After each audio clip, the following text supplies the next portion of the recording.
Andrea, and guess what? It's day 11 in my countdown from Minneapolis to San Francisco. I'm making the big move. I'm so excited. So today I spent time in the basement looking at stuff that I haven't looked at in quite a while. I found things like my Super Nintendo controller. Very excited. I actually also will confess that I have two Ataris. One is wood grain and one is like the Darth Vader model. So excited because finally I see I'll have this space and it'll be really beautiful, and I will be able to put up my Ataris and my Super Nintendo. And I guess now I've confessed I'll get a Wii too. But I'll have like all these multi-generational like games. It'll be so fun. I also found really cute stuff like here. I used to really like the Thai Beanie Babies that looked like rats because I had rats, obviously, right? Last night also I did a recording, not using my regular webcam, which is the Logitech 9000 Pro. Instead, I just did, a recording with a MacBook, and I have to say that the quality, both visually and the sound, much better. So we're going to be doing this for the rest of the countdown. Plus, I can add in like fancy video titles easier. It removes a step of processing. Also in the basement, I found stuff like business cards from Geek Squad in 1999 when I worked there a long time ago. I found my little lapel badge thing that for the ties the geeks have. Yeah. I also found my Microsoft Windows 98 beta tester invite letter. So bringing that to San Francisco. I can't let go of the good stuff. Oh, look at this. Now I know you're going to be really impressed. Look at my digital camera. From like I don't know how many years. I probably use this. This is the DC210. I think I purchased this on eBay. I don't even think, does this even have USB? Video out. No, okay, so it took a card. Yeah, so like it took a big old compact flash card. Yeah, they didn't have USB, right? Hilarious, just hilarious. I also found weird stuff that I keep, like I had all these monarch butterflies, so I've let go. I'm not going to keep those. I also had a broken horse's tooth because I used to work on a horse farm. I did two internships out there. Anyway, I decided I probably don't need to keep that either. And today I listed a bunch of stuff on Craigslist, and I've been having all these frantic calls. Everybody wants to buy all this stuff, and it's like, geez, I had no idea. So I listed my car, a set of tires with rims, right, which will work for your BMW or Mini Cooper. Check your bolt pattern. Don't go by what I say. Also listed a battery, a car jumper, as well as the hydraulic. I had a three-ton Craftsman hydraulic lift. Just sold that to a guy who drove from Wisconsin. Craigslist rocks.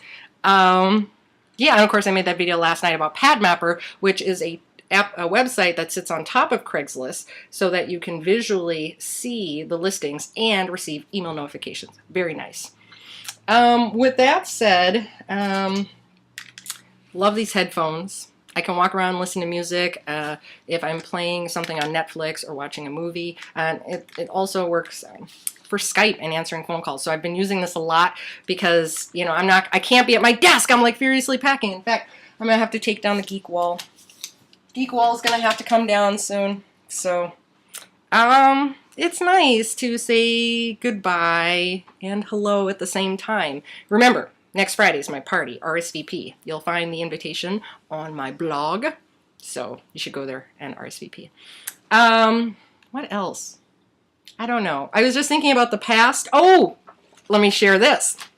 Okay, so I found, for example, this was basically my first computer job that I'm about to share with you. It's nice to say, yeah, my first computer job was Geek Squad, but you have to have some experience from somewhere, right? So really, my first computer job was working at Office Max. Oh, yes. And here, it shows that I was working part-time because I was going to school for the other part of my life. And on here, it shows that I was making $7 an hour.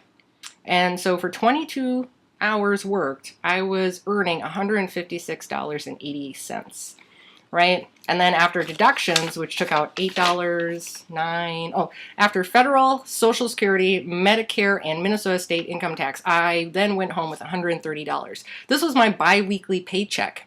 Can you imagine that?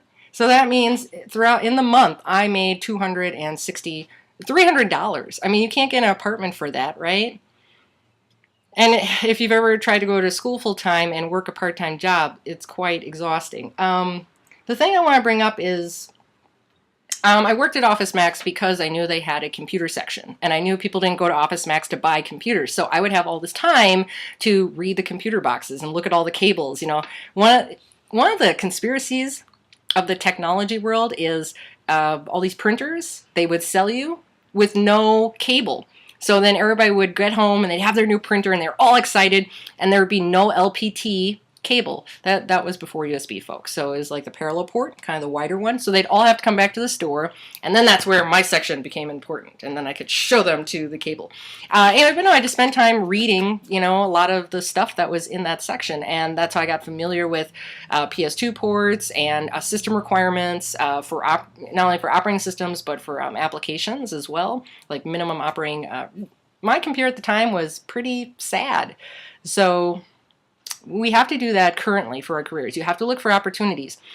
Every job you take or every client that you accept may not be because, you know, it's going to get you fame, or it's going to, you know, it's a really nice compensation. You know, sometimes it's just to get those skills that you need so you can take the next step.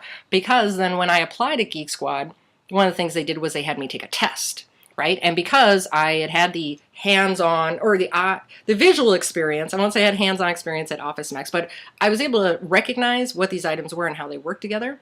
Also, I had started reading this book, Upgrading and Repairing Computers. Was it the 8th edition? Anyway, I passed the test. One of the questions was, what does fdisk/mbr do? I always talk about this one because I remember seeing it on there and I'm like, they really want me to answer this? And well, it formats the master boot record. At the time, that was a really big deal with viruses because they would write themselves to that part trying to hide out. That rarely happens anymore. But, because, you know, there are people right now who are just starting out their careers. You know, I've been in IT for a while. And now I'm not doing fixing and reactive work. Now I'm doing more strategic and planning through consulting services, which I love. Because there gets to a point where you know a bunch of stuff. Do you really want to keep doing the same stuff over and over again? No, that's not as much fun. It's fun to make people happy. Anyway, that being said, so this was like a blast from the past looking at that. And it's like, and this is dated January 17th, 1998. You know, so that's 12 years ago, you know, but I just think back and not only to, you know, is that compensation enough to live on, but also how far I've come technically, and that I was able to see this as an opportunity. You know, I went in there and I was like, my name's Adria and I want to work in the computer section. So I didn't have to like start in furniture or start in paper and make my way to the computer section. I just went in knowing that if I went in there and said that, you know, well, actually I don't know, but it worked. It did work. So a couple days, week or two more, I'll be waking up in San Francisco. The other thing I would like to say quickly is thank you to my neighbor Tyler for helping me take that super awesome photo of me in the Zendesk shirt jumping up, because I think it looks really great. I'm going to miss my neighbors. I've been telling all of them to come to the party, and so several of them are, including Tyler, Rick, Tony. Ty is going to come and bring his partner. I haven't talked to Robert yet, but most of my neighbors, in case you can't tell, they're guys. Even the guy who lives next door and owns a house, Richard, he's a guy too. I don't know. Maybe it's just this building. Maybe people who stay long-term in apartments, they just happen to be more, they're more guys. Maybe the odd couple was really accurate. I don't know. What I do know is I'm really excited. I'm grateful. I'm thankful. And I am a mad woman packing up boxes. So I'll see you tomorrow with another update. Take care, everybody.